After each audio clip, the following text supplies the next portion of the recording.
বাবা খুব সুন্দর করে গুছিয়ে গল্প বলতে পারতেন, এ বিষয়ে তার নাম ছিল। আমাদের গাঁয়ের ষোড়শী চাটুর্যের বৈঠকখানায় সন্ধেবেলায় রোজ জমাটি আড্ডা বসত। বাবা ছিলেন সেই আড্ডার প্রধান কথক। যখনকার কথা বলছি সেটা 1915 সাল হবে। আমি বাড়ি ছাড়া বহুকাল। ইউরোপে প্রথম মহাসমর সবই শুরু হয়েছে শ্রাবণ মাসের শেষ দিক। দিন তিনেক হলো অবিশ্রাম বৃষ্টি হয়ে চলেছে। আকাশে মেঘ থাকায় সন্ধে নেমেছে একটু তাড়াতাড়ি। ষোড়শী চাটুর্যের বৈঠকখানায় সান্ধ্য আড্ডা জমে উঠেছে দারুণ। ষোড়শী চাটুর্যের আড্ডা এ গ্রামে বিখ্যাত। এমন ঢালাও তামাকের ব্যবস্থা আর কারো বাড়িতে নেই। তাছাড়া আড্ডার মধ্যে অন্তত একবার কাঁসার বাটিতে করে সর্ষের তেল দিয়ে জবজবে করে মাখা মুড়ি ছোলা ভাজা আড্ডার মধ্যে অন্তত একবার কাঁসার বাটিতে করে সর্ষের তেল দিয়ে জবজবে করে মাখা মুড়ি ছোলা ভাজা আসবেই। সেদিন হচ্ছিল গল্পের রাজা ভূতের গল্প। বাড়ির ভেতর থেকে চাল ভাজা ছোলা ভাজা এসে গিয়েছে, হুঁকো ঘুরছে হাতে হাতে। ঘরের কড়িকাঠ থেকে লোহার বাঁকানো হুকে ঝুলছে হিংসের ডবল পলতের বাতি। সজল বাতাসে সেটা সামান্য দুলছে, ফলে আড্ডাধারীদের ছায়া দুলছে বৈঠকখানার দেয়ালে। আলো ছায়ার মায়ায় জমে উঠেছে অপ্রাকৃত গল্পের আসর। আমার বাবা বললেন, আরে দূর, তোমরা বেশিরভাগই শোনা কথা বলছো, নিজেরা কিছুই দেখেনি। এসব গল্পের মূল্য কি? নিবারণ ভাদুড়ি হুঁকোটা রাম গাঙ্গুলির হাতে ধরিয়ে দিয়ে বললেন, আগে না তুমি বড় বড় সেই ভালো। চক্রবর্তী মশাই এতক্ষণ চুপ করে শুনে যাচ্ছিলেন, এবার ওর গল্পই হোক। গল্প নয়, গল্প নয়, সত্য কাহিনী। বেশ তো, তাই হোক। পাতিরাম মজুমদার একটু ভালো মানুষ, ভীতু ধরনের লোক। আড্ডায় অনেকক্ষণ ধরে ভূতের গল্প তার পছন্দ হচ্ছিল না। এবার তিনি একটু সন্ত্রস্ত হয়ে বললেন, আজ এই পর্যন্ত থাকলেই ভালো। দেখছো তো আকাশের গতি, আর বেশি জোরে নামলে আর বাড়ি ফেরা মুশকিল হয়ে পড়বে। শুনছো মেঘের ডাক? আরে বসো, আমার চাকর তোমাকে বাড়ি পৌঁছে দেবে। পাতিরাম হতোদ্যম হয়ে বসে পড়লেন। আদিনাথ কাহিনী শুরু করলেন। যে সময়ের কথা বলছি তখন আমার বয়স 12-13 হবে। শীতকাল। দোলাই গায়ে দিয়ে বাইরের দালানে বাবার কাছে বসে পড়াশোনা করছি। বাবা বসে হিসেবের খাতাপত্র দেখছেন। এমন সময়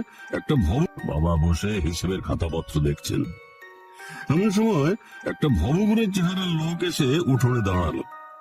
লোকটার বয়স আন্দাজ করতে পারলাম না, কিন্তু দেখে মনে হলো এর বয়স 30, 40, 50 বা 60 কিংবা 70, যা কিছু হতে পারে। পরনে খাটো আধময়লা ধুতি, গায়ে আধময়লা ফতুয়া, কাঁধে ভাঁজ করা রয়েছে একটা খয়েরি রঙের মোটা চাদর। এই ভয়ানক শীতেও লোকটা চাদর গায়ে জড়ায়নি। গালে খোঁচা খোঁচা কাঁচা পাকা দাড়ি, মাথায় ঐন্যস্ত ঝাঁকড়া চুল। সবচেয়ে আশ্চর্য হলো তার চোখ দুটো সোজাসুজি সামনে তাকিয়ে আছে, অথচ দেখে মনে হচ্ছে সে কিছুই দেখছে না। পাগলের মতো, কিন্তু পাগল নয়। তার দৃষ্টিতে চিন্তা সংগতির বাঁধনি আছে।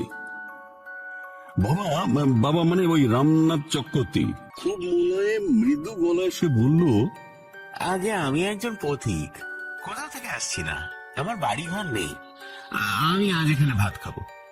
তার কথাগুলো অসংলগ্ন। হঠাৎ এইভাবে কেউ কারোর বাড়ি ভাত খেতে চায় নাকি? বাবা বললেন, তোমার নাম কি? এখন বাড়ি না থাকতে পারে, কিন্তু এক সময় তো ছিল। মানুষ আকাশ থেকে পড়ে না। নিজের পরিচয়টা দাও। সে নিজের নাম বলল তার বাবা নাকি ছিলেন পণ্ডিত মানুষ, ঈশ্বরচন্দ্র সার্বভৌম। বাবা ছিলেন মানে কি? এখন তিনি কোথায়? সে ডানাতের তর্জনী উপরে তুলে দেখালো। বাবা লজ্জিত হয়ে বললেন, ও আচ্ছা আচ্ছা। ভয় নেই, আমি চোর ডাকাত না। না না, আমি তা মনে করিনি। আসলে তোমার কথাবার্তা একটু অদ্ভুত ধরনের কি না, তাই আর কি। উঠোনে নিম গাছতলার কুয়ো থেকে বালদায় উঠে বসলো। বাবা জিজ্ঞাসা করলেন, এখন কি কিছু খাবে? রাত্রিরে কোথায় ছিলে? সকালে উঠেই হাঁটছো বুঝি? বাবা কেন এই প্রশ্ন করলেন তা আবছা আবছা বুঝতে পারলেন। মাইল চারেক দূরে চাপা গাড়ি ছাড়া কাছাকাছি অন্য কোনো গ্রাম নেই। তারপরের গ্রাম ময়না চাঁদা অনেক দূর। সকালে উঠে সেখান থেকে হেঁটে আসা সম্ভব নয়। লোকটা কি বলে বাবা দেখতে চাইলেন। সে সহজভাবে বলল, না, আমি এখন কিছু খাবো না, একেবারে দুপুরে ভাত খাবো। আর যদি থাকতে দেন তাহলে আজ রাত্রিটা থেকে যেতে পারি। এই ভিটেতে আসলে একটু স্বপ্ন দেখতে হবে কিনা। কথাটা শুনে ভাবলাম লোকটা চোর ডাকাত না হতে পারে, কিন্তু পাগল নিশ্চয়। হ্যাঁ, স্বপ্ন দেখতে হবে মানে? রাগ করবেন না, আমার কথাবার্তা একটু পাগলাটে মতন, কিন্তু আমি লোকটা খারাপ নেই। আচ্ছা, আপনাদের এই বাড়ির দক্ষিণ দিকের ভিত সামান্য নিচু, তা জানেন? সমস্ত বাড়িতে একটু কাত হয়ে আছে, উত্তরে উঠে দক্ষিণে ঝুঁকে। আর আপনাদের বাড়িতে শালিক বসে না, খেয়াল করেছেন কখনো? আপনি তো এই বাড়ির কর্তা, আপনার অনামিকা কিন্তু মধ্যমার চেয়ে বড়। এ বাড়ির প্রত্যেক বড় ছেলেরই তাই। কি ঠিক বলছি তো? আমি অবাক হয়ে গেলাম। সত্যি তো তাই। আমার মাঝের আঙুলের চেয়ে পরের আঙুলটা বড়। মেজ কাকার ছোট কাকার বড় ছেলেরও তাই। এই লোকটার পক্ষে সে কথা এত তাড়াতাড়ি কি করে জানা সম্ভব? তাতে কি? সেই জন্যই আমি এই বাড়িতে একটা রাত ঘুমিয়ে স্বপ্ন দেখতে চাই। এটাই আমার কাজ। পথে পথে ঘুরে বেড়াই, মন্দিরের চাতালে গাছতলায় বা কোনো গেরস্তের বাড়িতে আশ্রয় নিই। সব জায়গাতে কিন্তু স্বপ্ন দেখা যায় না। ঘুরে বেড়াই, মন্দিরের চাতালে গাছতলায় বা কোনো গেরস্তের বাড়িতে আশ্রয় নিই। সব জায়গাতে কিন্তু স্বপ্ন দেখা যায় না। ওর একটা নিয়ম আর লক্ষণ আছে, সে বুঝিয়ে বলা যায় না, কিন্তু আমি ঠিক টের পাই। কাল সকালে আমি আরো অনেক কথা বলতে পারবো। বাবা কিছুক্ষণ তার দিকে তাকিয়ে বললেন, তুমি তাহলে আজ রাত্রিরে এখানে থাকতে চাইছো? বারে, নইলে স্বপ্ন দেখবো কি করে? জেগে কি স্বপ্ন দেখা যায়? বাবা আর কিছু মুখে বললেন না। মুখ নামিয়ে আবার হিসেবের খাতায় মন দিলেন। লোকটা দুই হাতে হাঁটু বেড় দিয়ে তার উপরে থুতনি রেখে বসে রইল। অনেকক্ষণ পরে বারান্দা থেকে নেমে নিম গাছের গোড়ায় পড়ে থাকা একটা লম্বা কঞ্চি তুলে সেটা দিয়ে পুরো উঠোনটা মেপে ফেললো। 1, 2, 3, 4। তারপরে নিজের মনে, বাকি 4 কোথায় গেল? বাকি 4 তা কেমন করে হবে? আমরা অবাক হয়ে তাকিয়ে আছি। বাবার মুখ খাতার দিকে নামে, কিন্তু চোখ দিয়ে তিনি লোকটার কাণ্ড দেখছেন। কিসের 38? আরো 4 বেশি হলেই বা কি ক্ষতি হতো? উঠোন মাপা হয়ে গেলে কঞ্চিটা লোকটা আবার যত্ন করে নিম গাছের তলায় রেখে এলো। দুপুরে খেতে বসে লোকটা ভাত খেলো খুব কম। পাড়া গায়ে একটা বাচ্চা ছিল, তার থেকে বেশি খেয়ে থাকে। বাবা খেতে খেতে একবার বললেন, আর ভাত নেবে না? মাছের লেজা দেবে একটা?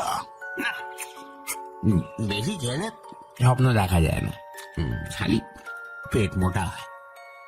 খাওয়া হয়ে গেলে বড়জনেরা বিশ্রাম করতে গেলেন।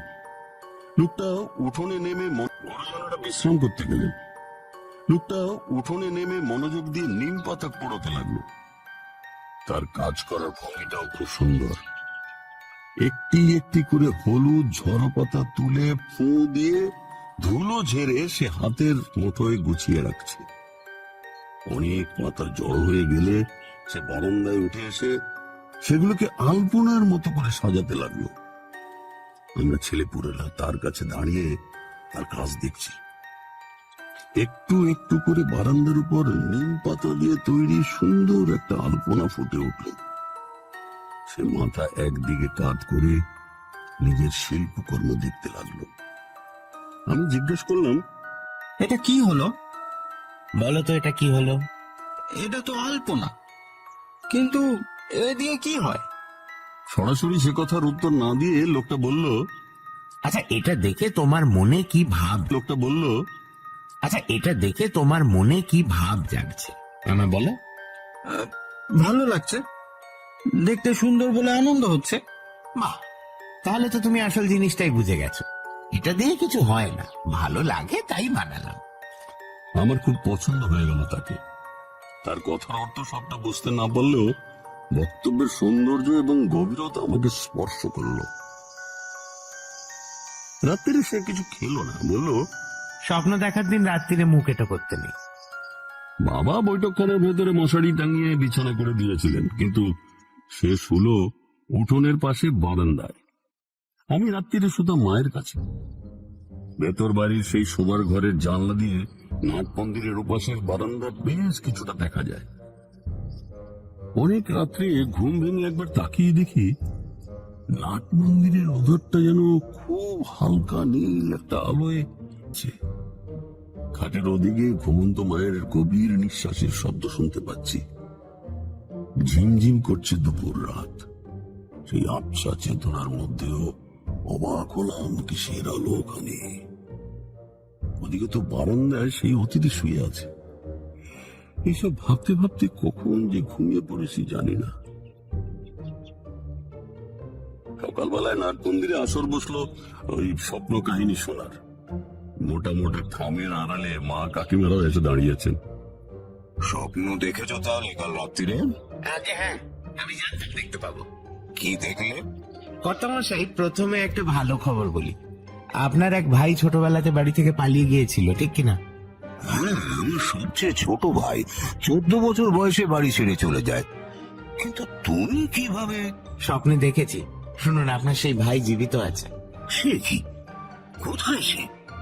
তুমি কিভাবে? স্বপ্নে দেখেছি। শুনুন, আপনার সেই ভাই জীবিত আছে। সে কি? কোথায় সে? বেঁচে থাকলে বাড়ি ফিরে আসছে না কেন? উনি এখন সন্ন্যাসী। উত্তর ভারতে কোথাও আছেন, জায়গাটা ভালো করে ধরতে পারলাম না। তবে উনি যে আর বাড়ি ফিরবেন না সেটা বুঝতে পারলাম। কেদারনাথ নাম ছিল না? ঠিক, কেদারই ছিল তার নাম। বাড়ির মেয়েরা থামের আড়াল থেকে বেরিয়ে এসছে। আমি লোকটির দিকে তাকিয়ে আছি। সত্যি তো, আমাদের ছোট কাকা 15 বছর বয়স পূর্ণ হতো যখন আর কয়েকটা দিন বাকি, তখন এক কষ্টে বাড়ি ছেড়ে চলে গেল। তাকে আমরা কখনো দেখি। ছোট কাকার গৃহত্যাগের গল্প আমরা শৈশব থেকে শুনে আসছি। এর মধ্যে ঠাকুমাকে আমি ধরে নিয়ে এসেছেন মেজ কাকিমা। রাম রাম রাম কই রাম কে এসেছে? কি বলছে এরা? কি মা? এই যে আমি এখানে, কিন্তু তুমি কেন এখানে? মেজু বৌমা কি বলছে? রাম, ছোটকুর খবর নাকি পাওয়া গেছে? মানে এই যে এই লোকটি বলছে ও কাল থেকে আমাদের বাড়ির অতিথি। ও নাকি স্বপ্ন দেখেছে ছোটকু বেঁচে আছে, ভালো আছে। তুমি দাঁড়িয়ে কাঁপছো কেন? বসো, বসো এখানে। তুমি কি বাবা? মা, আমিও আপনার একটা ছেলে। তুমি জানতে পেরেছো ছোটকু বেঁচে আছে, ভালো আছে? হ্যাঁ মা। কি করে জানলে? মা, আমি ঠক জোচ্চোর কিংবা ধর্মের ব্যবসাদার হলে বলতাম বিশেষ ক্ষমতায় ডাকিনী যোগিনীকে বশ করে বা নানান রকম কঠিন প্রক্রিয়া করে ফেলেছি, এবার এত টাকা দিন, তাহলে যাগযজ্ঞ করে সে ছেলেকে ফিরিয়ে আনবো। কিন্তু আপনাকে বাজে কথা বলবো না মা, ওসব কিছুই আমি জানি না। আমার একটা কাল রাত্রিরে এ বাড়িতে ঘুমিয়ে স্বপ্নে দেখে জানলাম আপনার ছোট ছেলের কথা। সে ফিরবে না বাবা? না মা, আর কেনই বা ফেরাবেন? তিনি ভালো আছেন, সন্ন্যাস গ্রহণ করে ঈশ্বরের আরাধনা করছেন। জানেন মা, হিন্দু ধর্ম বলে কোনো বংশের ছেলে সন্ন্যাসী হয়ে গেলে সেই বংশ পবিত্র হয়ে যায়। আনন্দ করুন মা, ছেলের গৌরবে আনন্দ করুন। বাবা, যদি আমার ছোটকু ভালো থাকে, শান্তি পেয়ে থাকে, তাহলে সে নাই বা ফিরলো, তার সুখেই আমার সুখ। তুমি এটুকু খবর যে দিলে, তার জন্য ভগবান তোমার মঙ্গল করুন। তুমি আমাকে মা বলে ডাকলে আমি তোমাকে আশীর্বাদ করছি। মা, আপনি দেখবেন আপনার ছেলেকে? আমি দেখাতে পারি, কিন্তু কতদিন তাকে ফিরে আসার জন্য আদেশ করবেন না। মা, আপনি দেখবেন আপনার ছেলেকে, আমি দেখাতে পারি, কিন্তু কতদিন তাকে ফিরে আসার জন্য আদেশ করবেন না। তাহলে হয়তো সে ফিরে আসবে, কিন্তু তার একদিনের সাধনা নষ্ট হয়ে যাবে। জগতে মাতৃশক্তি একটা বিরাট শক্তি, কেউ তাকে লঙ্ঘন করতে পারে না। কথা দিন। দেখো ভাই, এটা একটু বাড়াবাড়ি হয়ে যাচ্ছে। মাকে সরল মানুষ পেয়ে তুমি এখান থেকে বাবা, বাবা আমি কথা দিলাম, আমাকে আমাকে কি করতে হবে তুমি বলো। কিচ্ছু না, আপনি এখানে বসুন। আহ, আহ, এই মার মেজো কাকিমা তাকে ধরে আস্তে করে ঠাকুর দালানের মেঝেতে বসিয়ে দিলেন। সামনে বসে লোকটা ঠাকুমার হাত আলতো করে ছুঁয়ে বলল, এবার আমার দিকে তাকান। হ্যাঁ, মন শক্ত করুন মা, একদম হালকা করে দিন, একদম সোজা। কি বলবো ভাইয়া, তখন 7 সকাল, আমরা অতগুলো লোক দাঁড়িয়ে, আমাদের সামনে ঠাকুমা ধীরে ধীরে ঘুমিয়ে পড়লেন। মাথা হেলে পড়ল, শরীর ক্লান্ত হল, এবং চোখ দুটো আস্তে আস্তে বুঝে এল। সুন্দর সমাপ্ত মুখ যেন ধ্যান করছেন। লোকটা এক দৃষ্টি তার দিকে তাকিয়ে আছে, তারও দেহন স্পন্দে, সমস্ত শরীরের দৃঢ় একাগ্রতার ভঙ্গি। বুঝলাম ঠাকুমার মুখে সত্য একটা হাসি ফুটেছে। বাচ্চা কোনো স্বপ্ন দেখলে ঠিক অমন করে হাসে। 2-4 মিনিট হাসিটা রইল, তারপর ধীরে ধীরে মিলিয়ে গেল। ঠাকুমা আবার শান্ত, সমাহিত, বাহ্যিক কোনো আবেগ শূন্য। লোকটা মৃদু বলে ডাকলো, মা, এবার জাগুন, দেখা হয়েছে তো, এবার তাকান। আস্তে আস্তে ঠাকুমা চোখ খুললেন। অবাক হয়ে চারিদিকে তাকালেন। কোথায় রয়েছে বুঝতে না পারলে মানুষ যেভাবে তাকায়।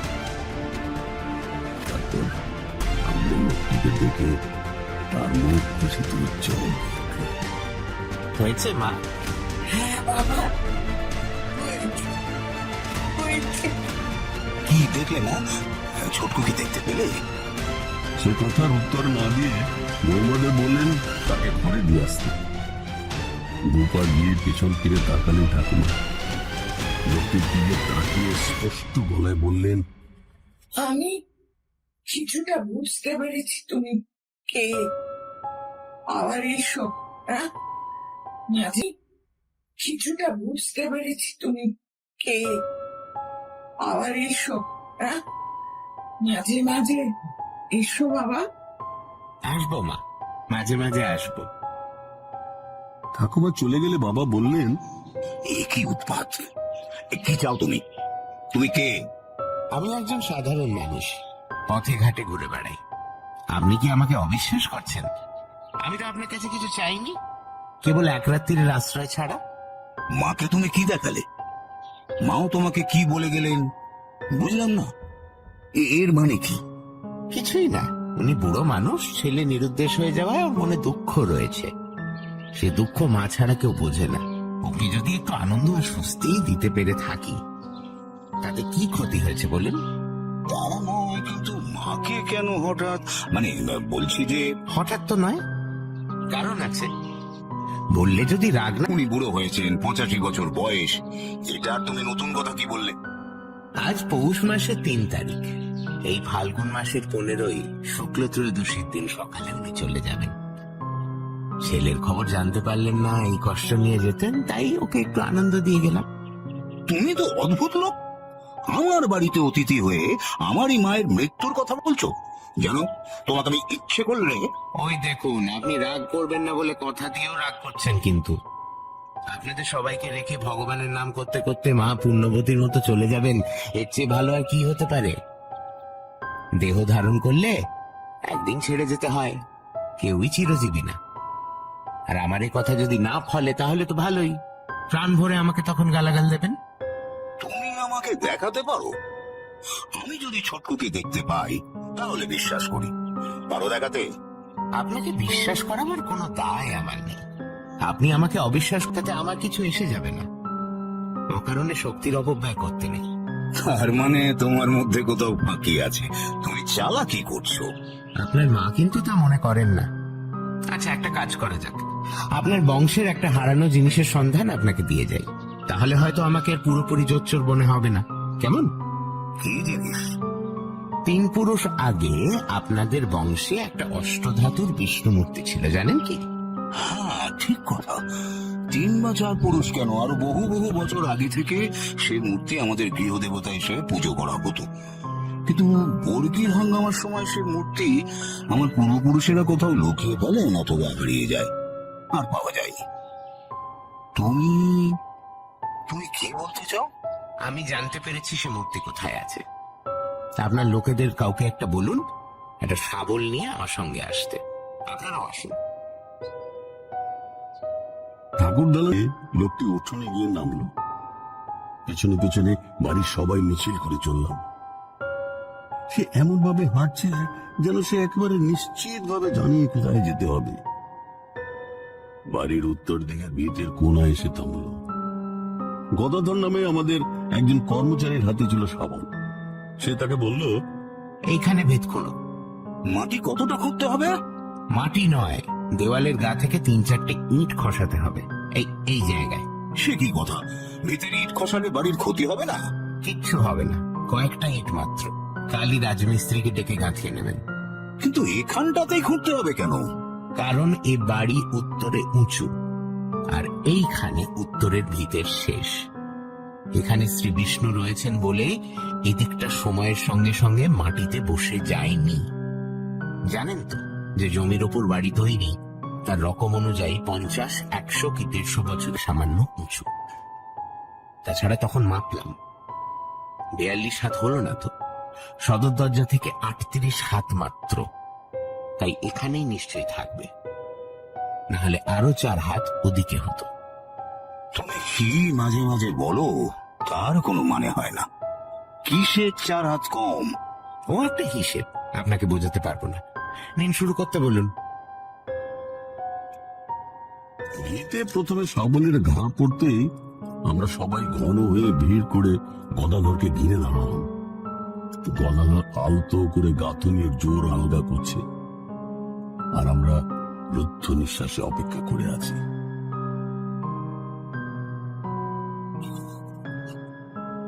3 সারি ইট খসাতেই ভেতরে ভেতরে একটা চতুষ্কোণ গহ্বর বেরিয়ে পড়ল।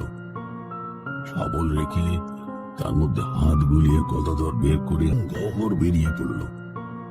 শাবল রেখে তার মধ্যে হাত গুলিয়ে গদাধর বের করে আনলো অপূর্ব সুন্দর গঠনের এক দেবমূর্তি। এতদিন অবহেলায় পড়ে থেকেও তার ঔজ্জ্বল্য নষ্ট হয়নি। প্রায় 1 হাত লম্বা বিগ্রহ, মাথায় ছত্র, মুখে হাসি। বাবা গদাধরের হাত থেকে মূর্তিটা নিয়ে 2 হাতে মাথায় ধরে বলতে লাগলেন, জয় কৃষ্ণ, জয় শ্রী বিষ্ণু দেবতা, জয় শ্রী বিষ্ণু, জয় শ্রী বিষ্ণু। কাকারাও তার সঙ্গে বলতে লাগলেন, জয় জয়। কাকিমারাও দিয়ে উঠলেন। বাবা বিষ্ণুমূর্তি মাথায় করে বাড়ির মধ্যে নিয়ে চললেন। সেটি তখনকার মতো ঠাকুর ঘরে রাখবার জন্য পাঠিয়ে দেওয়া হলো। মেয়েরা ভিতরে চলে গেলেন। অমরের হাত ধরে বাবা বললেন, ভাই, তুমি আমাকে মার্জনা, তুমি আমাকে মার্জনা করো। জানি না তুমি কে, কোথা থেকে এসেছো, জানতেও চাই না। তোমার আশ্চর্য ক্ষমতার কথা আমি স্বীকার করলাম। যদি খারাপ ব্যবহার করে থাকি তা মনে রেখো না। সকলের অনুরোধেও লোকটি সেদিন আর থাকতে রাজি হল না। বাবা শেষে বললেন, তাহলে কি এই ধরে নেব যে তুমি আমাকে মার্জনা করলে না? ছি, ও কথা বলবেন না। আমি এইরকমই ভবঘুরে ধরনের, এক জায়গায় 2 দিন থাকতে ভালো লাগে না। তবে একটা কথা বলে যাই, আপনাদের বংশ খুব পবিত্র এবং ঈশ্বরের আশীর্বাদ পুত বংশ। 1 পুরুষ বাদ দিয়ে এই বংশে 1 জন করে সাধক জন্মগ্রহণ করবেন। আপনার ভাই তো সন্ন্যাসী হয়ে গিয়েছেন, এর পরের পুরুষ নয়। এখন যারা ছোট, এরা এদের মধ্যে কারো সন্তান অলৌকিক ক্ষমতা নিয়ে জন্মাবে। আপনি তার জন্ম বৃদ্ধ বয়সে দেখে যেতে পারবেন। কি করে বুঝবো সে কে? তার জন্মের সময় আকাশে এক আশ্চর্য নীল উল্কাপাত হবে।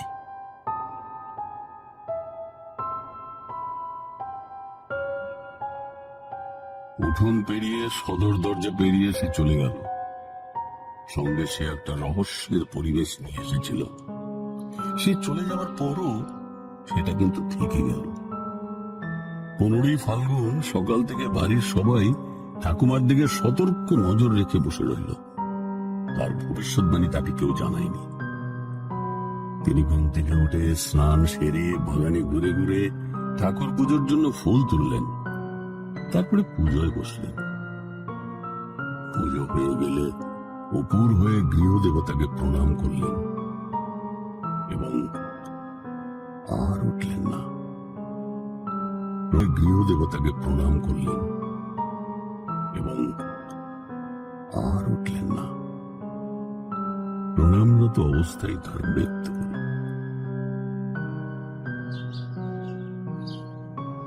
এই হলো গিয়ে বাবার বলা কাহিনী। এই লম্বা কাহিনী একটানা বলে বাবা একটু থামলেন।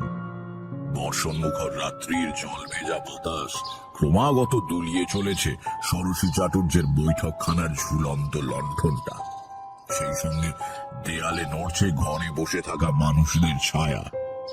আড্ডায় মাঝে মাঝে একটা সময় আসে যখন হঠাৎ সবাই একসঙ্গে চুপ হয়ে যায়। জমাট গল্পেরও একটা মহিমা আছে।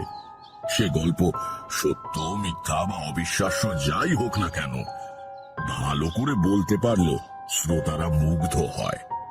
ষোড়শী চাটুর্য বললেন, আপনার ঠাকুমার মৃত্যু বিষয়ে অবশ্য আমি খুব আশ্চর্যের কিছু মনে করছি না।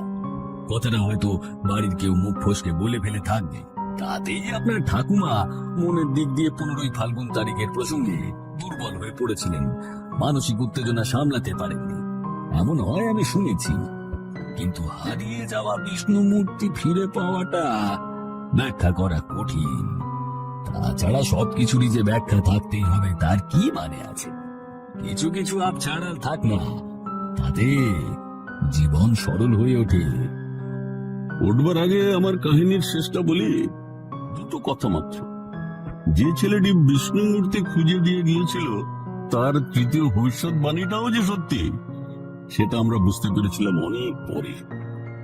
সে বলেছিল আমাদের বংশে একজন অদ্ভুত চরিত্রের উদাসীন সাধকের জন্ম হবে। সংসারী হয়েও সে বৈষয়িক হবে না। কবে, কোথায়, কার ঘরে তার জন্ম সেটাই কেবল সে বলেনি। শুধু বলেছিল এই শিশুর জন্মের মুহূর্তে আশ্চর্য এক নীল উল্কাপাত হবে আকাশে। তা দেখলে আমরা বুঝতে পারবো।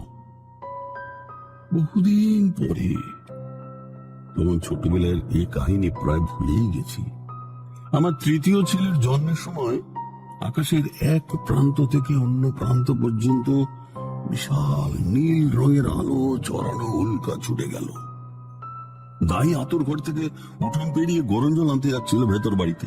তার চিৎকারে সকলে উঠোনে বেরিয়ে এসে দৃশ্যটা দেখলাম। সচরাচর এতক্ষণ ধরে উল্কা জ্বলতে জ্বলতে অতটা আকাশ পার হয় না।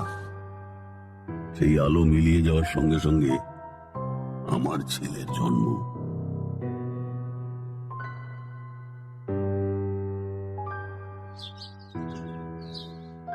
আপনি তো আপনার বাবার তৃতীয় সন্তান, তাই না? তার মানে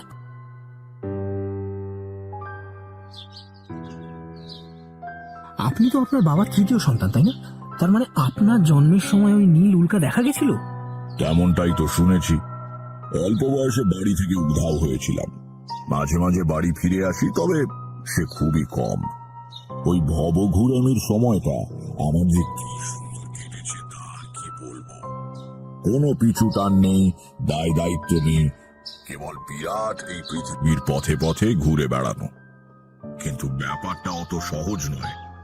আত্মীয়হীন, বন্ধুহীন দুনিয়ায় সম্পূর্ণ সম্বলহীন অবস্থায় ভেসে পড়তে হলে খুব সাহসের দরকার। কে খেতে দেবে ঠিক নেই, কোথায় থাকবো তার কিচ্ছু ঠিক নেই।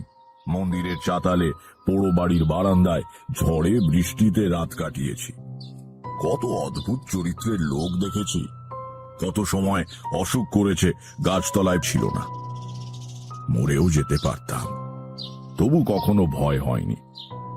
মৃত্যুকে সাধারণ মানুষের দৃষ্টিতে দেখিনি, দেখেছি ঈশ্বরের তৈরি এই জগতের একটা অবশ্যম্ভাবী পরিণতি হিসেবে, যে পরিণতিতে ভয়ের কিছু নেই, আছে স্রষ্টার অপার করুণা। ওসব দর্শনের কথা থাক, আপনার অল্প বয়সের গল্প বলুন না। বলবো? বেশ, বলি। আগে বলে রাখি, এই যে কাহিনী বললাম, এই কাহিনী বাবা যখন ষোড়শী চাটুর্যের আড্ডার আসরে বলছেন, তখন আমি কিন্তু বাড়ি ছেড়ে বেশ দূরে।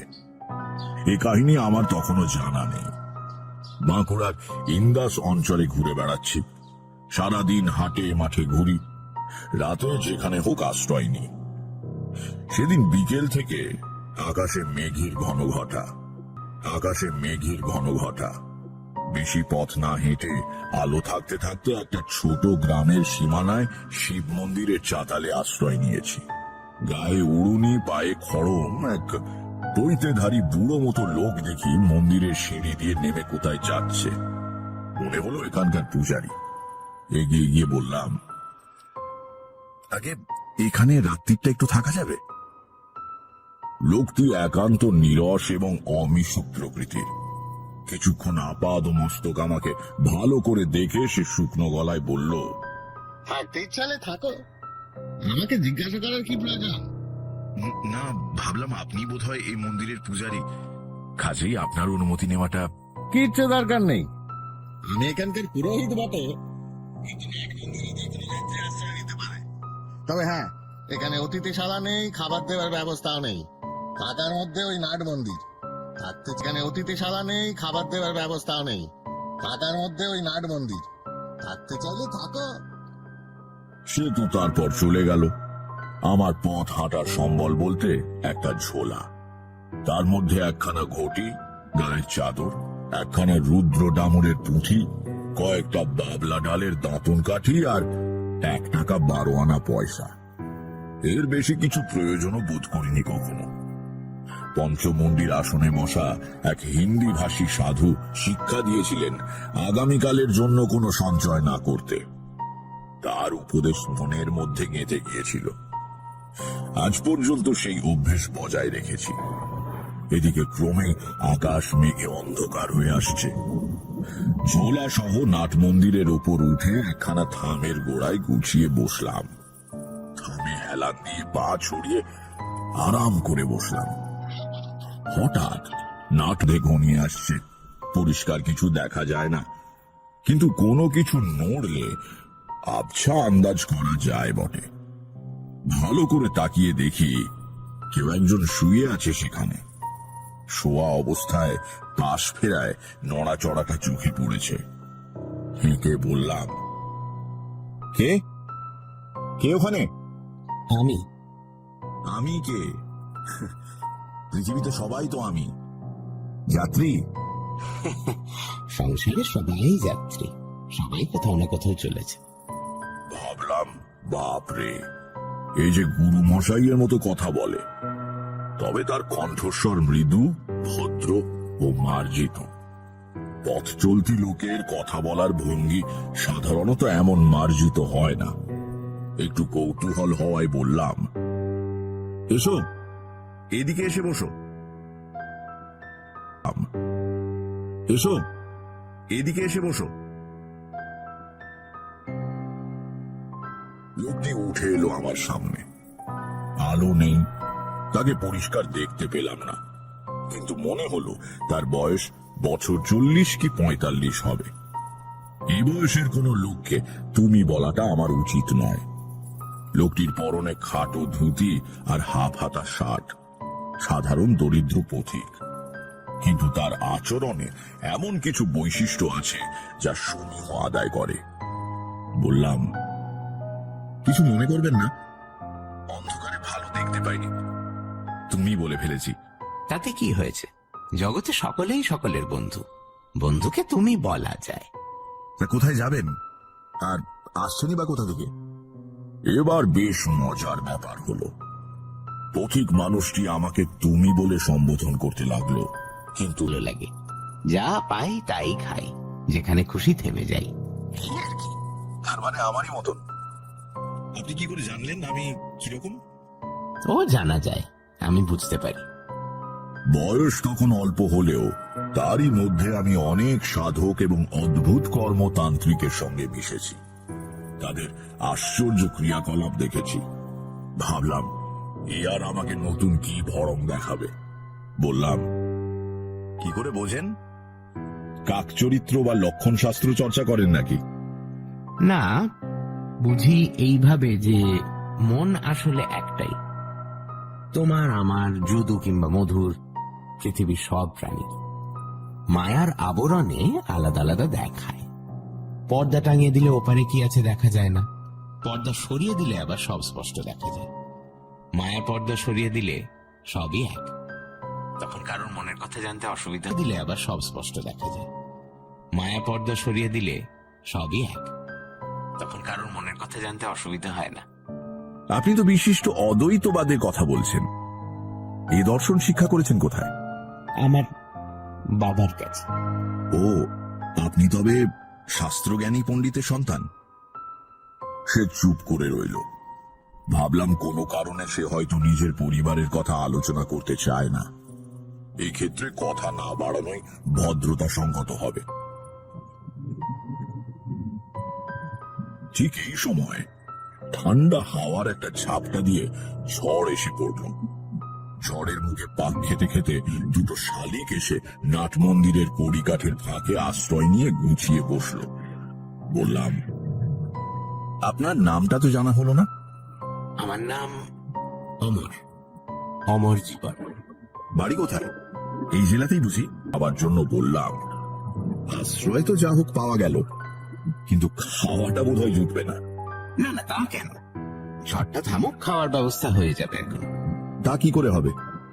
কাছাকাছি কোনো দোকানপাট তো দেখছি না। গ্রামে হয়তো আছে, কিন্তু তারা কি এই ঝড় বাদলে দোকান খুলে রাখবে? মনে হয় না। রাত্রিরে কি খাও তুমি, ভাত না রুটি? আমি ঠিক সন্ন্যাসী না হলেও পথে ঘুরছি অনেকদিন, সবই অভ্যেস আছে। বেশ বেশ ভালো, খাবার এসে যাবে। অন্ধকারে অমরের মুখ চোখ ভালো দেখতে পাচ্ছি না। লোকটা পাগল নয় তো? কোথায় খাবার? কালকেই আমি এখানে ছিলাম, স্বপ্নে দেখলাম আজ তুমি আসবে, তাই একটা দিন বেশি থেকে গেলাম। এমনিতে আমি দুরাত্রির কোথাও থাকি না। ভাবলাম নিশ্চয়ই পাগল। গতকাল রাত্রিরে স্বপ্ন দেখেছে আজ আমি এখানে আসবো। বদ্ধ পাগলা ছাড়া আর কি। আপনি এখানে আসবো? হ্যাঁ। স্বপ্নে দেখেছেন? হ্যাঁ, স্বপ্ন দেখার প্রয়োজন হলে আমাকে নির্দিষ্ট জায়গায় পৌঁছে সেখানে থাকতে হয়। মনে মনে ভাবলাম, বিচারি, এমনিতে বেশ ভালো লোকটা, ভদ্র আর মিষ্টি কথাবার্তা, দোষের মধ্যে পাগল। এরপরই অমর জীবন হঠাৎ আমার দিকে তাকিয়ে বলল, তুমি বাড়ি চলে যাও। তার মানে বাড়ি যাবো কেন? কিছু না, ভবঘুরে জীবন ত্যাগ করে সংসারে ফিরে যেতে বলছি না, সে যখন সময় হবে যাব। তোমার নিজের ভালোর জন্য বলছি, কয়েকটা দিনের জন্য বাড়ি যাও। আচ্ছা, বিপদ তো। হ্যাঁ, কিন্তু কেন?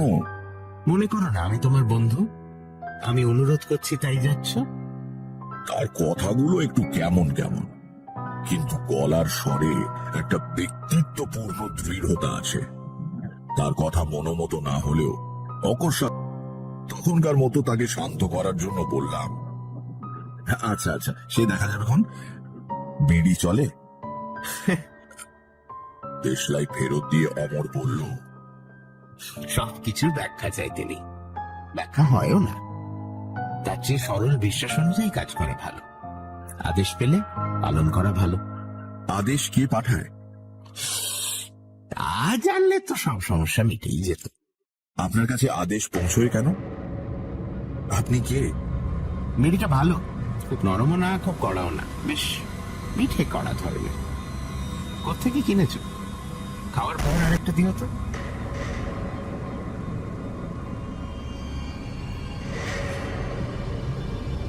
ঝড় থেমে গিয়ে বৃষ্টি নামল। চলল বেশ কিছুক্ষণ। যখন থামল তখন পাড়াগাঁর হিসেবে বেশ রাত।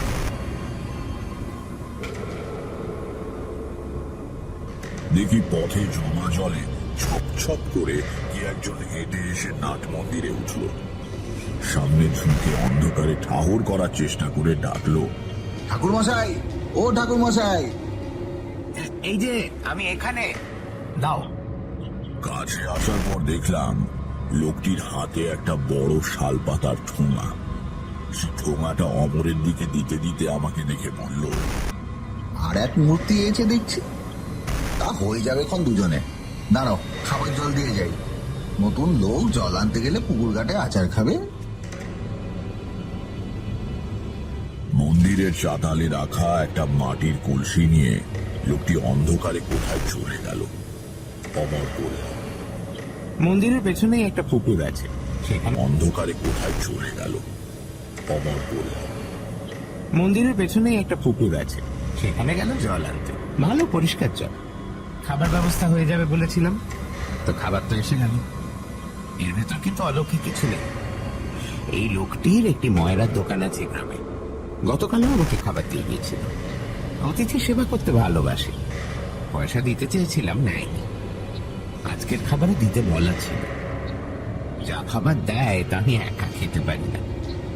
আজও দুজনের হয়ে যাবে। দেখি কি দিয়েছে। শালপাতার ঠোঙা খুলে দেখা গেল ভেতরে গোটা 15 বড় মাপের পুরি, আলুর তরকারি আর অনেকখানি মোহনভোগ। দেশি ঘি দিয়ে তৈরি। দারুণ গন্ধ বেরুচ্ছে। তখনও গায়ের দিকে খাবারে ভেজাল দেওয়ার কথা কেউ ভাবতে পারত না।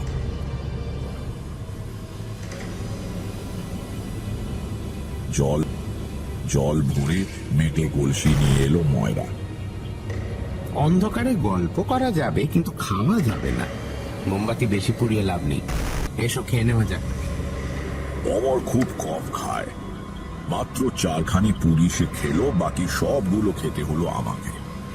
অবশ্য পথ হেঁটে আমার খিদেও পেয়ে গিয়েছিল। কলসি কাত করে কানায় হাত দিয়ে জল খেলাম।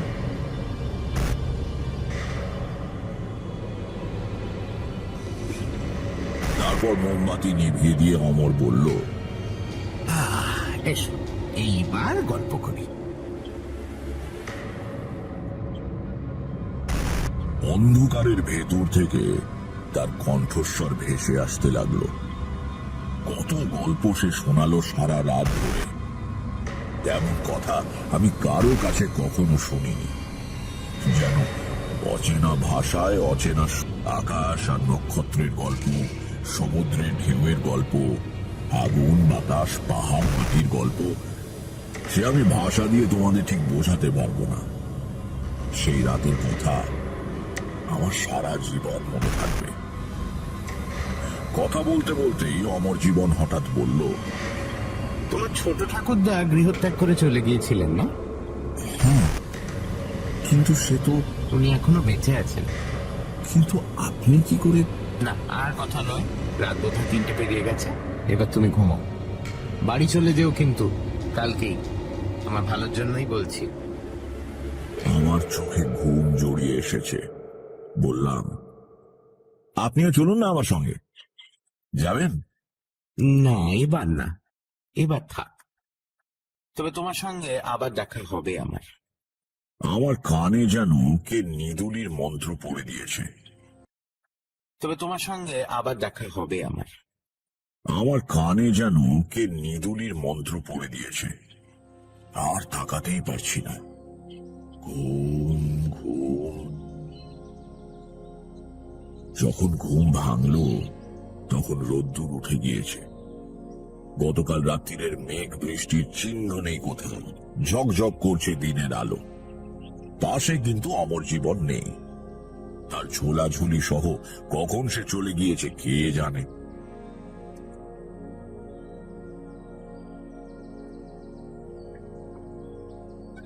কাল সন্ধ্যেবেলা দেখা সেই পুরোহিত এসে মন্দিরের দরজা খুলে সকালের পুজোর উদ্যোগ করছে। আমার দিকে আড়ে আড়ে তাকালো কবার। জিজ্ঞেস করলাম, আচ্ছা, এখানে যে আরেকজন পশু থেকে ছিলেন, তিনি কি চলে গিয়েছেন? কে ছিলেন? একজন যাত্রী। দেখিনি, খেয়াল করিনি। অমন কত লোক যাচ্ছে আসছে। যাই হোক, অমর জীবন লোকটিকে আমার খুবই অদ্ভুত লেগেছিল।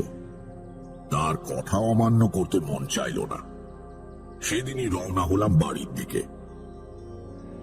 বাড়ি পৌঁছানোর পর প্রতিবারের মতোই প্রথমে বাবার বকাঝকা, তারপর মায়ের কান্নাকাটি এবং তারও পরে আত্মীয় স্বজনের আবেগের বন্যা সহ্য করতে হলো। দুপুরে খেতে বসে বাবা বললেন, গত পরশুদিনই ষোড়শী চাটুর্যের আড্ডায় তোমার কথা হচ্ছিল।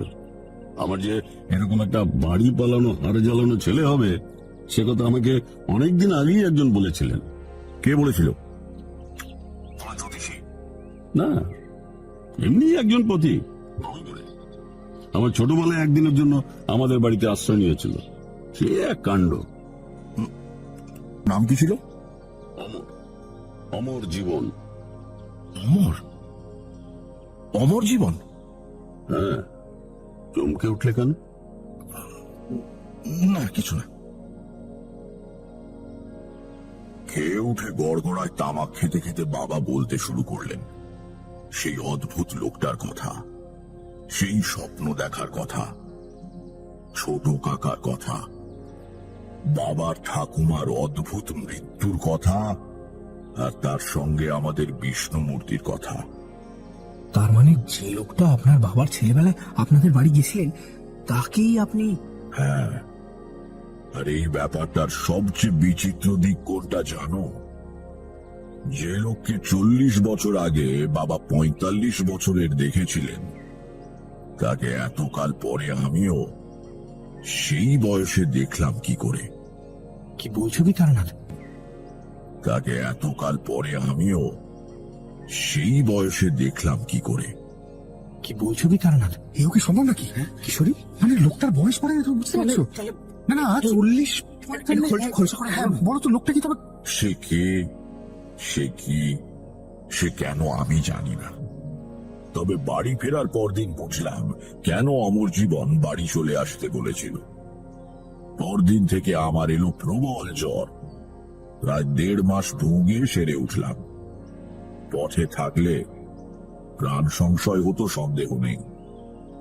সে যাত্রায় অমর জীবন আমাকে প্রাণে বাঁচিয়ে দিল।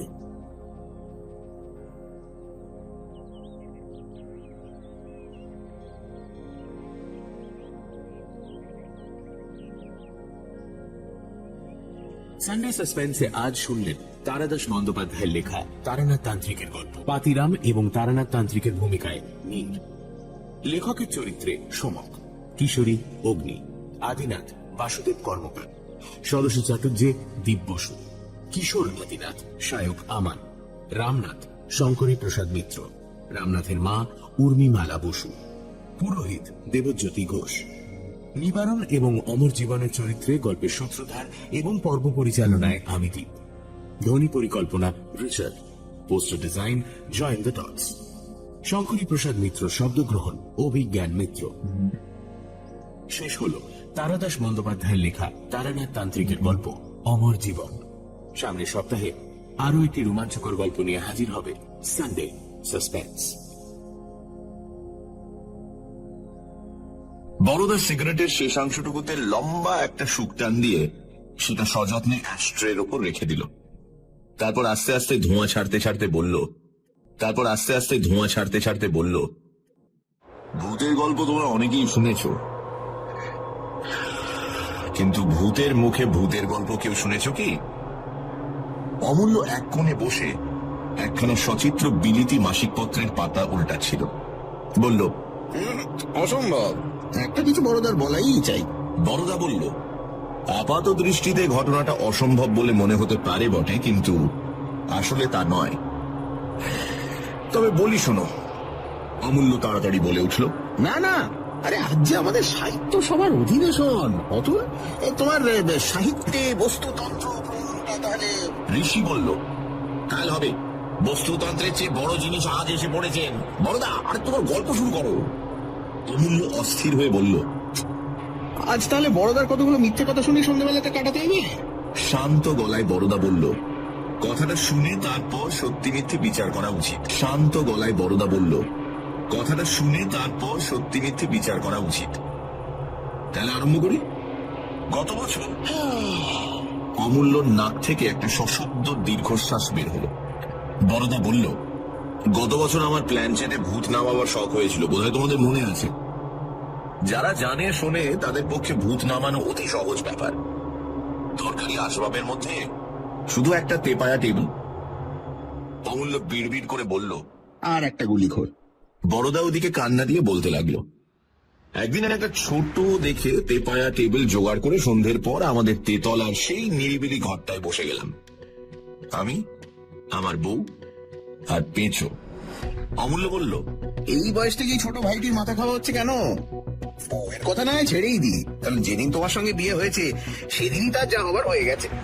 বড়দা বলল, পেঁচোকে নেবার কারণ তিনজনের কমে চক্র হয় না। সে যাক, মেঝের ওপর টেবিল ঘিরে তো বসা গেল, কিন্তু ভাবনা হলো কাকে ডাকি। ভূত তো আর একাত্রী নয়। পৃথিবীর আরম্ভ থেকে আজ পর্যন্ত যত লোকের ঈশ্বর প্রাপ্তি ঘটেছে সকলের দাবি সমান। এখন কাকে ফেলে কাকে ডাকি? কিছুক্ষণ চুপ করে থেকে বড়দা বলল, আমাদের সুভাষকে চেনো তো? জুনিয়র উকিল। তার ভগ্নিপতি সুরেশ বাবু হাওয়া বদলাতে এসে গত শীতকালে নিউমোনিয়ায় মারা যান, বোধহয় তোমাদের মনে আছে। অমূল্য, তুমি তো পড়াতে গিয়েছিলে। হঠাৎ সেই সুরেশ বাবুকে মনে পড়ে গেল। তখন তিনজনে আলোটা কমিয়ে দিয়ে টেবিলের উপর আঙুলে আঙুল ঠেকিয়ে সেই সুরেশ বাবুর ধ্যান শুরু করে দিলাম। বেশিক্ষণ নয় ভাই, মিনিট 5 চোখ বুজে থাকবার পর চোখ চেয়ে দেখি পেঁচোটা কেমন যেন জুবুথুবু হয়ে গেছে। কষ বেয়ে লাল গড়াচ্ছে, চোখ একেবারে কিরকম যেন কষ বেয়ে লাল গড়াচ্ছে, চোখ একেবারে কিরকম যেন বিচ বিচ করে কি সব বকছে। কিরে বলে একটা খেলা দিলাম তাকে, কাজ হয়ে পড়ে গেল। বউ তো বাবা বলে আমাকে খুব ঠেসে জড়িয়ে ধরল। ঋষি বলল, বস্তুতন্ত্র এসে পড়ছে, এবার আসল গল্পটা আরম্ভ হোক। বড়দা বলল, বুঝলাম ভূতের আবির্ভাব হয়েছে। পেঁচোকে অনেক প্রশ্ন করলাম, কিন্তু সে জড়িয়ে জড়িয়ে কি যে উত্তর দিল ঠিক বোঝা গেল না। বড়ই মুশকিল। তখন আমার মাথায় একটা বুদ্ধি খেলে গেল। কাগজ পেন্সিল এনে পেঁচোর হাতে ধরিয়ে দিলাম। পেন্সিল হাতে পেয়ে পেঁচো শতান উঠে বসলো। উঠে বসে লিখতে আরম্ভ করে দিল। সে এক আশ্চর্য ব্যাপার। পেঁচোর চোখ বন্ধ, মুখ দিয়ে লাল গড়াচ্ছে, দস্তুর মতো পাকা হাতের লেখা। কে বলবে যে পেঁচো লিখেছে? অমূল্য লেখাটা ভালো করে দেখে বলল, পেঁচো লিখেছে কেউ বলবে না বটে, কিন্তু তোমার লেখা বলে অনেকেই সন্দেহ করতে পারে। বড়দা বলল, এই লেখা হাতে পাওয়ার পর আমি সুভাষের বাড়ি গিয়েছিলাম। সুরেশবাবুর পুরনো একখানা চিঠির সঙ্গে মিলিয়ে দেখলাম অবিকল তাঁর হাতের লেখা। বিশ্বাস না হয় তোমরা যাচাই করে দেখতে পারো। অমূল্য বলল, অবশ্যই দেখবো। ঋষি বলল, সে যাক, এখন তুমি কি বলতে চাও ওই কাগজের তারাটা সুরেশবাবুর প্রেতাত্মার জবানবন্দি? বড়দা বলল, এটা হচ্ছে তার মৃত্যুর ইতিহাস। পুরোপুরি সত্যি কিনা সে কথা কেউ বলতে পারে না, কিন্তু গোড়ার খানিকটা যে সত্যি সেটা সুভাষ সেদিন স্বীকার করেছিল। এইবার তবে আসল গল্পটা শোনো। এই বলে বড়দা কাগজের তাড়াটা তুলে নিয়ে পেল। এইবার তবে আসল গল্পটা শোনো। এই বলে বড়দা কাগজের তাড়াটা তুলে নিয়ে পড়তে আরম্ভ করলো। যারা মুঙ্গের শহরের সাথে পরিচিত তারা জানেন যে উক্ত শহরে পিপর পাতি নামক যে বিখ্যাত রাস্তা আছে তার পশ্চিম প্রান্তে গঙ্গার কূলে মুসলমানদের একটি বহু পুরনো গোরস্থান আছে। বোধ করি এই গোরস্থানের সব গোরগুলি 100 বছরের উপর বয়সের। স্থানটি অনাদৃত, খুব একটা যত্ন নেয় না কেউ। কাঁটা গাছ ও জঙ্গলের ফাঁকে ফাঁকে হাড় বের করা এই কবরগুলি কোনো রকমে নিজেদের অস্তিত্ব বজায় রেখেছে। এই গোরস্থানের এক কোণে একটি কোষ্টি পাথরের গোর আছে। এই গোরটি সম্বন্ধে শহরে অনেক ভুতুড়ে গল্প প্রচলিত ছিল। এইসব আজগুবি গল্প শুনিয়ে আমি কৌতূহল সাহেব ওই গোর লক্ষ্য করে গুলি ছুঁড়েছিল। গুলির আঘাতে পাথর ফেটে ঝলকে ঝলকে রক্ত উঠেছিল। সে রক্তের দাগ এখনো নাকি মিলিয়ে যায়নি। গোরের গায়ে তেমনি শুকিয়ে গড়িয়ে আছে। আর যে নাস্তিক সাহেব গুলি করেছিল সেও প্রাণে বাঁচেনি। সেই রাতেই ভয়ঙ্কর ভাবে তার মৃত্যু হয়েছিল। একদিন শীতের সন্ধ্যায় শালাকে সঙ্গে নিয়ে গুটি দেখতে গেলাম। শালা আমারই সমবয়সী, প্রেতজনিতে অটল বিশ্বাস। আমি কিছুদিন যাবৎ মুঙ্গেরে এসে শালার বাড়িতেই হাওয়া বদল করছিলাম, সঙ্গে স্ত্রীও ছিলেন। বড়স্থানের কাছে গিয়ে দেখলাম জায়গাটি কাঁটা গাছের বর্মে প্রায় দুর্ভেদ্য হয়ে আছে। সাবধানে পা ফেলিয়ে কাপড় চোপড় বাঁচিয়ে সেই ভুতুড়ে গোরটির সামনে গিয়ে দাঁড়ালাম। কালো পাথরের গোর। আপাত দৃষ্টিতে ভৌতিক কিছুই চোখে পড়ল না।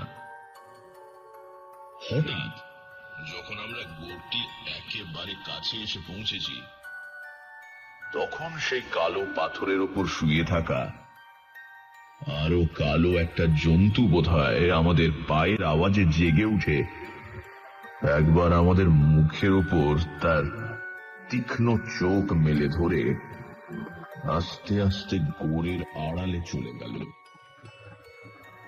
দেখলাম একটা কুকুর, রং কুচকুচে কালো, শরীর যে হিসেবে লম্বা সেই হিসেবে উঁচু নয়, পাগুলো বাঁকা বাঁকা এবং অত্যন্ত খর্ব। কিন্তু সবচেয়ে ভয়াবহ তার হলদে রঙের সাথে কিছুটা রক্তাভ এবং মণিহীন। পলক ফেললে মনে হয় যেন অন্ধকার রাতে খদ্দত জ্বলছে। শালা বলল, লোকে বলে ওই কুকুরটাই সাহেবের টুটি ছিঁড়ে মেরে ফেলেছিল। আমি বললাম 50 বছর আগে, কিন্তু কুকুরটাকে তো অত বয়স্ক বলে মনে হলো না। আমরা কবরটা একেবারে পাশে গিয়ে দাঁড়ালাম। দেখলাম কুকুরটা যে জায়গায় শুয়েছিল ঠিক সেই জায়গায় পাথরের খানিকটা চটে উঠে গেছে এবং তারই চারিপাশে লাল রঙের একটা পদার্থ শুকিয়ে আছে। হঠাৎ দেখলে রক্ত বলে ভুল হয়, যেন ওই কুকুরটা সমাধির রক্তাক্ত ক্ষতটাকে বুক দিয়ে আগলে থাকে। শালা জিজ্ঞেস করলো, যেন ওই কুকুরটা সমাধির রক্তাক্ত ক্ষতটাকে বুক দিয়ে আগলে থাকে। শালা জিজ্ঞেস করলো, কিরকম বোধ হচ্ছে? আমি বললাম, আশ্চর্য বটে, আমার মনে হয় খুব গরম একটা ধাতু দিয়ে এই পাথরে আঘাত করা হয়েছিল, তাতেই এইরকম হয়েছে। আমার মন্তব্য শুনে শালা আধ্যাত্মিক ভাবে একটু হাসলো, বলল, তা হবে, কিন্তু তা যে একেবারেই হতে পারে না সেটা তার গলার আওয়াজে বেশ বোঝা গেল। কোনো একটা তর্কাধীন বিষয়ের আলোচনায় মানুষ যখন অট্টহাস্য করে, যেন অপর পক্ষের সঙ্গে তর্ক করাটাই ছেলে মানুষই, তখন অপর পক্ষের মনে রাগটা হওয়া খুবই স্বাভাবিক। আমারও একটু রাগ হলো, কিন্তু যে লোক তর্ক করতে অসম্মত তাকে প্রত্যক্ষ প্রমাণ দিয়ে বুঝিয়ে দেওয়া ছাড়া অন্য কোনো রাস্তা নেই। একটা প্ল্যান এসেছে, এই পাথরটা ভেঙেই দেখা যাক না ঝলকে ঝলকে রক্ত বেরোয় কিনা। আর চোখে দেখাচ্ছে বড় তো আর কোনো প্রমাণ নেই।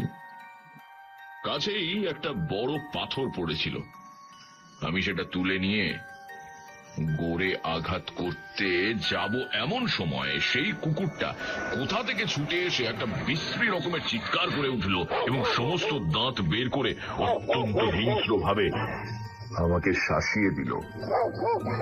শালা আমার হাত ধরে টানতে টানতে বলল, চলে এসো চলে এসো, কি যে তোমার পাগলামি।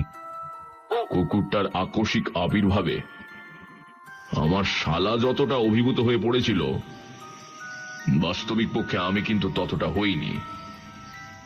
অথচ একটা হিংস্র কুকুরকে অযথা ঘাঁটানো বিশেষ যুক্তির কাজ নয়। তাই পরীক্ষার কাজ অসম্পূর্ণ রেখে আমরা যখন বাড়ি ফিরে এলাম তখন তুমুল তর্ক বেঁধে গেছে। বাড়ি ফিরতেই আমার শালার বউ এবং যার সম্পর্কে শালার সাথে সম্বন্ধ, মানে আমার গিন্নি, তারা এসে যুদ্ধে যোগ দিলেন। দুজনেই নবীনা, বিদুষী, প্রতীচ্যের আলোক তাদের চোখে সোনার কাঠি স্পর্শ করিয়েছে। তারা এসেই আমার পক্ষে যোগদান করলেন। শালা বেচারি একা পড়ে গেল।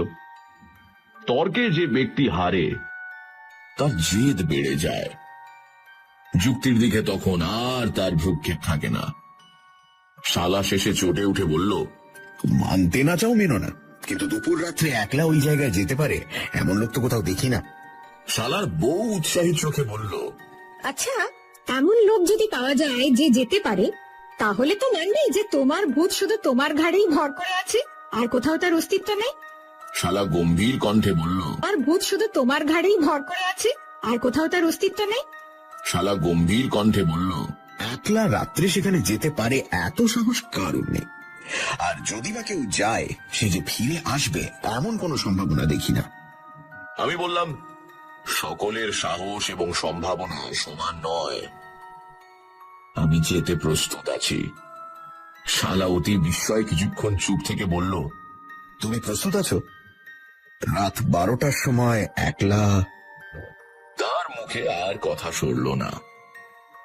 আমি হেসে বললাম, নিশ্চয়ই, এদেশে বেশি দিন থাকিনি বলেই বোধহয় আমার সেই সাহসটুকু আছে। তাহলে আজই ভালো। আজ বোধহয় অমাবস্যা। শাস্ত্র অনুসারে রাজ্যের ভূত, প্রেত, দৈত্য, দানব আর সবাই এই মর্তভূমিতে ফিরে এসে দিক বিদিকে নাচ করে বেড়াবেন। অতএব এই সুযোগ ছাড়া উচিত হবে না। শালা ভয় ভয় চোখে চেয়ে, শালার বউ হেসে উঠে প্রতিবাদ করলো, ভয় পাবেন না সুরেশ বাবু, আপনার জন্য একটা খুব ভালো প্রাইজ ঠিক করে রাখলাম। আপনি জয় করে ফিরে এলেই এ বাড়ির কোন এক মহিলা আপনার কপালে একটা লাল টিকা পরিয়ে দেবেন। ভূত জয়ী বীরের সেই হবে রাজ টিকা। আমি উৎসাহ দেখে বললাম, লোভ ক্রমেই বেড়ে যাচ্ছে। মহিলাটা কে শুনে? তিনি হেসে বললেন, তার সঙ্গে কারোরই তুলনা হয় না। আমি একটা নিঃশ্বাস ফেলে বললাম, ওই জাতীয় প্রাইজ যদিও আমার ভাগ্যে খুব দুর্লভ নয়, আহ, কি বকছো, দাদা রয়েছেন যে। তবু অধিকের প্রতি আমার কোনো বিরাগ নেই। তাহলে চুক্তি পাকা হয়ে গেল। আজ রাতেই যাব। কিন্তু আমি যে সত্যি সত্যি কবরের কাছে গিয়েছি, এদিক ওদিক ঘুরে ফিরে আসিনি, এ কথা শেষকালে আপনাদের বিশ্বাস হবে তো? শালার বউ অতি দূরদর্শিনী বললেন, আপনার মুখের কথা আমরা বিশ্বাস করব নিশ্চয়ই,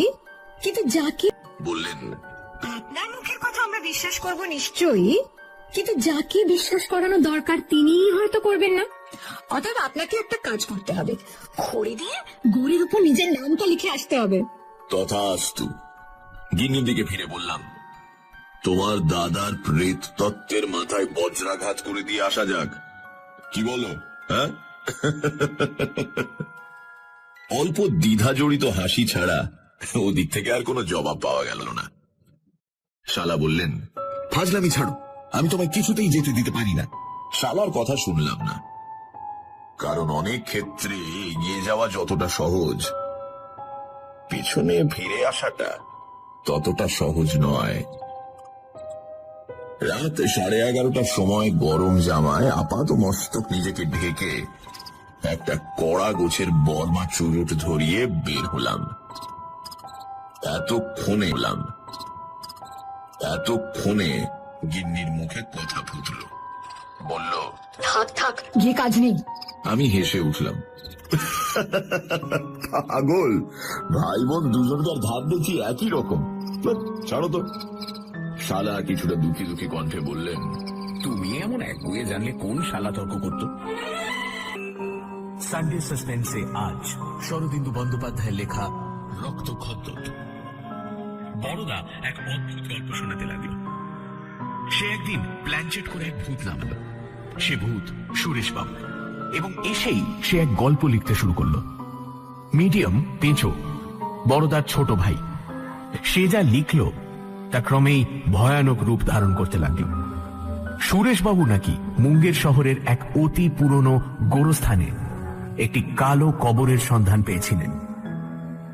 নিজের শ্যালককে নিয়ে তিনি সেটি শুয়ে একটি সাংঘাতিক দেখতে কালো কুকুর, দেখেই মনে হয় হিংস্র। শ্যালক বললেন এই কবর লক্ষ্য করে নাকি এক সাহেব একবার গুলি ছুঁড়েছিলেন। সে প্রায় 50 বছর আগেকার ঘটনা। সাহেব নাকি সে রাতেই মারা গিয়েছিলেন। লোকে বলে ওই কালো কুকুরটাই ওর টুঁটি ছিঁড়ে মেরে ফেলেছিল। সুরেশবাবুরও রোগ চেপে গেল। তিনি বেট লড়লেন, বললেন পরের অমাবস্যায় একা ওই কবরস্থানে কাটিয়ে আসবেন, সবাইকে দেখিয়ে দেবেন ভূত বলে আসলে কিছুই নেই। তারপর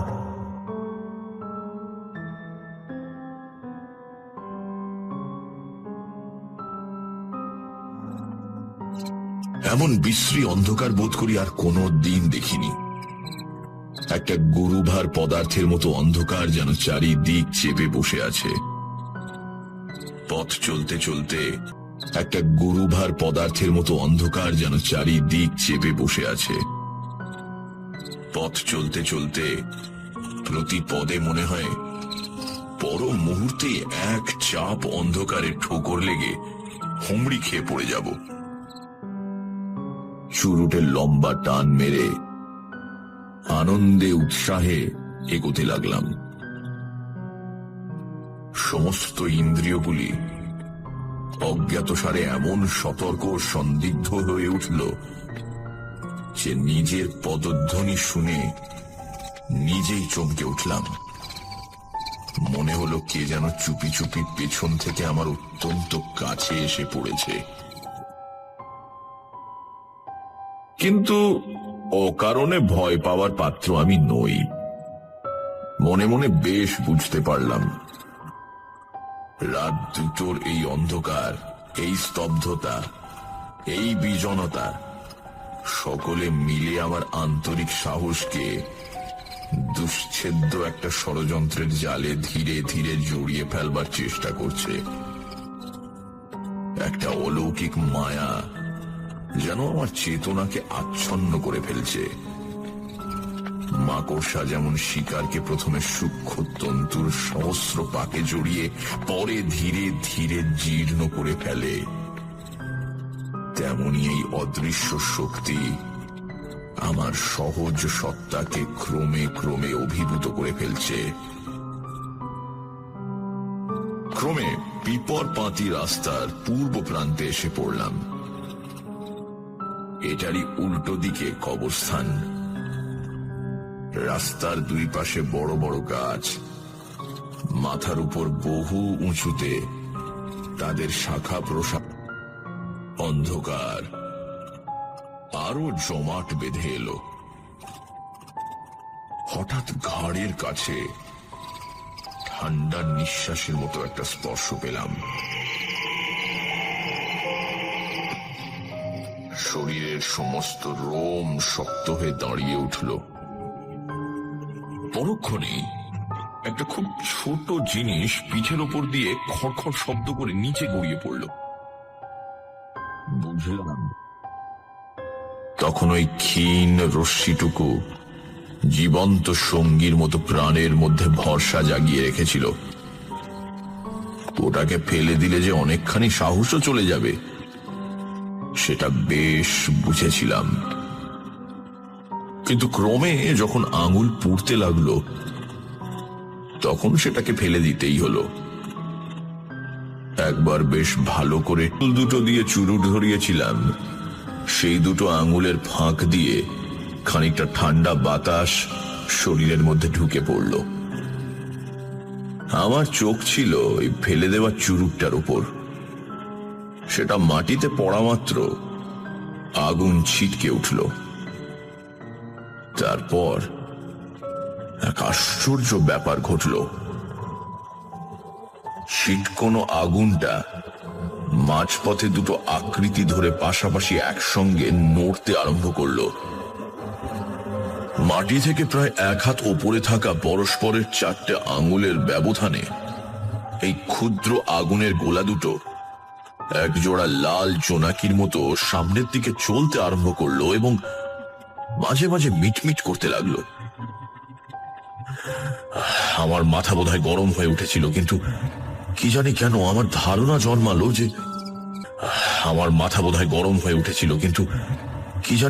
আমার ধারণা জন্মালো যে ওই মিটমিট করা আগুনের স্ফুলিঙ্গ দুটো আর কিছুই নয়, দুটো চোখ আমার দিকে তাকিয়ে আছে, এবং এই চোখ দুটোর পেছনে একটা ছোট আকারের কুকুরের কালো রং যে অন্ধকারে মিশে আছে তা যেন মনে স্পষ্ট।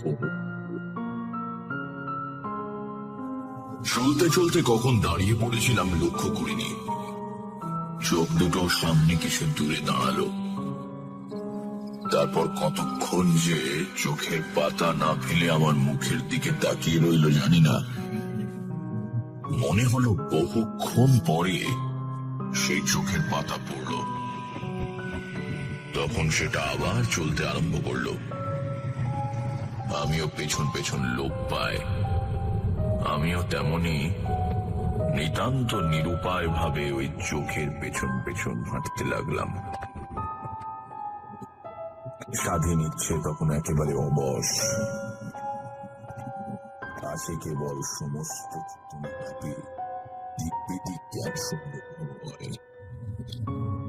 কতক্ষণে আগুনের চোখ আমাকে তার আকর্ষণ প্রভাবে টেনে নিয়ে গিয়েছিল আমার ধারণা নেই। একবার চেতনার অন্তরতম প্রদেশে যেন তীক্ষ্ণ অনুভূতির ছায়া পড়েছিল যে পাকা রাজপথ দিয়ে চলছি না। আরেকবার মনে হয়েছিল বোধহয় একটা গাছের মোটা শিকড়ে ঠোকর খেলাম, কিন্তু সেসব আমার ইন্দ্রিয় উপলব্ধির বাইরে। হঠাৎ একটা বড় রকমের ঠোকর খেলাম, এটা বাইরে। হঠাৎ একটা বড় রকমের ঠোকর খেলাম, এটা বেশ মনে আছে। তারপর হুমড়ি খেয়ে পড়তেই নিচের দিকে গড়াতে আরম্ভ করলাম। কোথায় পড়েছি কোনো ধারণাই ছিল না। অন্ধকারে দেখাও অসম্ভব, কিন্তু এই পতন যে অনন্তকাল ধরে চলতে থাকবে এবং পতনের লক্ষ্য যে একটা অতল স্পর্শ স্থানে লুকিয়ে আছে সেটা মনের মধ্যে বদ্ধমূল হয়ে গেল। অথচ কি নিদারুণ সেই পতন! গড়াতে গড়াতে এক ধাপ থেকে অন্য ধাপে পড়ছিলাম এবং প্রত্যেক ধাপে নিচে গড়িয়ে যাওয়ার সঙ্গে সঙ্গে দেহের হাড়গুলো যেন একবার করে ভেঙে যাচ্ছিল। এই নিচে নেমে যাওয়ার শেষ ধাপে যখন এসে পৌঁছলাম তখন জ্ঞান বিশেষ ছিল না, সেটা সমস্ত শরীর দিয়ে টের পেলাম। অনেকক্ষণ পর চোখ মেললাম। সেই দেহহীন লাল চোখ দুটো আমার মুখের অত্যন্ত কাছে ঝুঁকে পড়ে কি যেন পরীক্ষা করছে। দেহের রক্ত তো জল হয়ে গিয়েছিলই, এবার সেটা একেবারে বরফ হয়ে গেল। এটা অসহ্য শীতের শিহরণ সমস্ত দেহটাকে যেন ঝাঁকানি দিয়ে গেল। তারপর আর কিছু মনে নেই।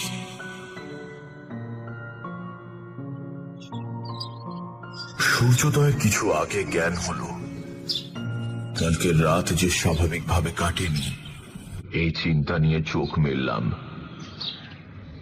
ঘাসের উপর শুয়ে আছি দেখে তাড়াতাড়ি উঠে গেলাম। গায়ে দারুণ ব্যথা। আবার শুয়ে পড়লাম। তখন ক্রমশ সব মনে পড়ে গেল। ঘাড় না নেড়ে যতদূর সাধ্য দেখে বুঝলাম পিপরপাতি রাস্তার পাশে পাশে কেল্লার যে শুকনো গড়খাই গিয়েছে তারই তল দেশে বাবলা গাছের ঝোপের মধ্যে পড়ে আছি। সূর্য উঠল। এখানে সমস্ত দিন পড়ে থাকলেও কেউ কারুর খোঁজ পাবে না, এটা নিশ্চিত। শরীরে তো নড়বার শক্তি নেই। প্রচন্ড এক হ্যাচকা মেরে উঠে দাঁড়ালাম, চোখ থেকে আরম্ভ করে দেহের সমস্ত রোম ব্যথায় টনটন করে উঠল। কিন্তু বাড়ি গিয়ে পৌঁছতেই হবে। অসীম ক্ষমতায় মৃত প্রায় দেহটাকে টানতে টানতে কি করে বাড়িতে নিয়ে গেলাম সেটা বোঝাবার মতন ক্ষমতা আমার নেই।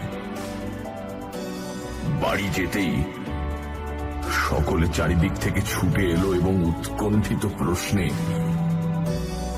আমার ক্ষীণ চেতনা আবার লোপ পাওয়ার জোগাড় হলো। শালা সকলকে সরিয়ে দিয়ে আমাকে একটা ইজি চেয়ারে বসিয়ে ব্যগ্রভাবে জিজ্ঞাসা করলো, সারা রাত কোথায় ছিলে? আমরা সকলে তোমার জন্য। উত্তর দিতে গেলাম, কিন্তু কি ভয়ানক।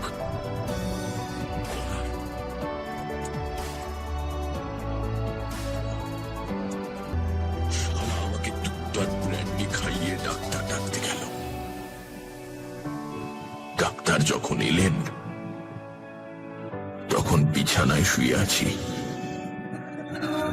ভয়ানক কাঁপুনি দিয়ে জ্বর এসেছে। স্ত্রী ও আমার শালা মলিন মুখে মাথার কাছে বসে আছে। ডাক্তার পরীক্ষা করে বললেন, দুটো লাংসই এফেক্ট করেছে, নিউমোনিয়া। তারপর আবার অজ্ঞান হয়ে পড়লাম। ঘুম ভেঙে দেখি শরীর বেশ ঝরঝরে হয়ে গেছে, কোথাও কোনো ব্যথা নেই। কে একজন পেছন থেকে জিজ্ঞাসা করলো, এখন কেমন লাগছে? ফিরে দেখি বিনোদ একজন পেছন থেকে জিজ্ঞাসা করলো, এখন কেমন লাগছে? ফিরে দেখি বিনোদ, আমার ছেলেবেলার স্কুলের বন্ধু। অনেক দিন পর তাকে দেখে বড় আনন্দ হলো। বললাম, বেশ ভালোই মনে হচ্ছে ভাই। বুকের ওপর যে একটা ভার চাপানো ছিল সেটা আর টের পাচ্ছি না। বিনোদ অল্প হেসে বলল, প্রথমটা এরকম মনে হয় বটে।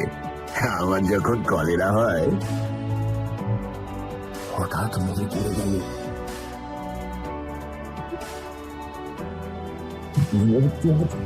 বছর হলো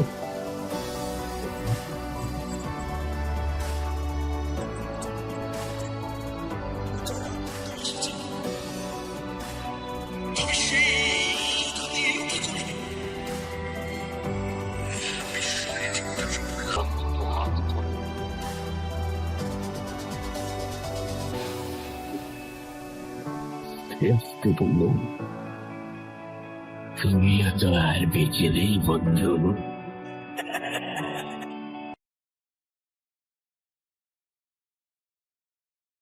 অনেক রাত হলো, বাড়ি যাও তোমরা। আরো অনেক গল্প আছে, ধৈর্য ধরো, একে একে সব শুনতে পাবে। রাস্তায় বেরিয়ে কিশোরী বলল, না, লোকটা একেবারে ভাঁওতাবাজ নয় দেখছি, কিন্তু কি করে যে মনের কথাটা বুঝলো কে জানে। আর হ্যাঁ, ওই ওই পুং স্ত্রী ব্যাপারটা কি যে বললো। ও কিছু না, ওই ওপাড়ার চৌধুরীদের প্রতি একটা কটাক্ষ করলেন, অত চিন্তার কিছু নেই। হ্যাঁ হ্যাঁ, ও পাড়ার চৌধুরীরা, কিন্তু তারা কি করে এই গল্পের মধ্যে? ঠিক এই সময় কিশোরীর ট্রাম এসে পড়ায় তাড়াতাড়ি ওকে তাতে তুলে দিয়ে উল্টো দিকে হাঁটা দিলাম।